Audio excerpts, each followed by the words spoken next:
Are you ready to tell what time is it? Oh yes, today we are going to learn on how to tell the time. Every day, 24 hours a day, 60 minutes an hour, 60 seconds a minute, it's one must learn and understand how to tell the time at any point of the day. Are you ready? Ang parating tandaan na may 3 pointers ang orasan. Ito ay ang tinatawag nating second hand, minute hand, and hour hand. Tingnan nga natin kung marunong na kayong magtingin sa orasan.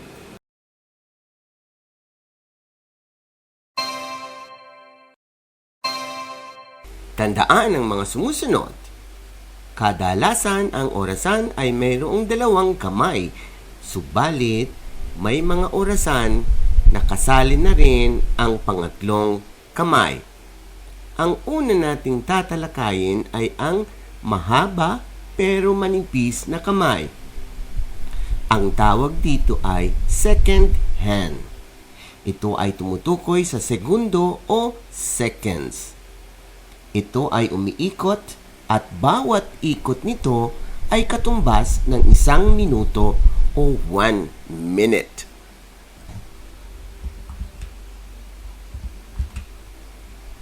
Ang long hand o minute hand ay mahaba rin pero mas mataba kaysa second hand at ito ay tumutukoy sa minuto.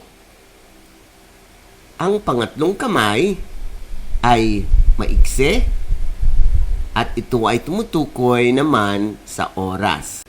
Ang orasan ay umiikot mula 12 pababa pa kanan, paikot hanggang aakyat at muli itong dadaanan ang number 12. Ang tawag dito ay clockwise direction.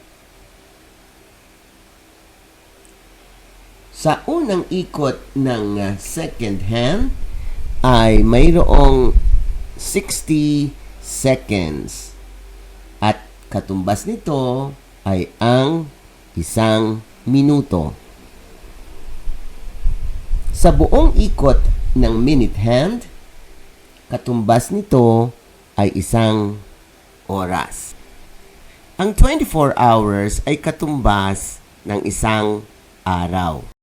Sana may natutunan kayo today, class. Bye-bye! This is brought to you by I Volunteer for Filipino Children. Yung mga batang gustong matuto ng mathematics, join lang po kayo. Libre lang po ito.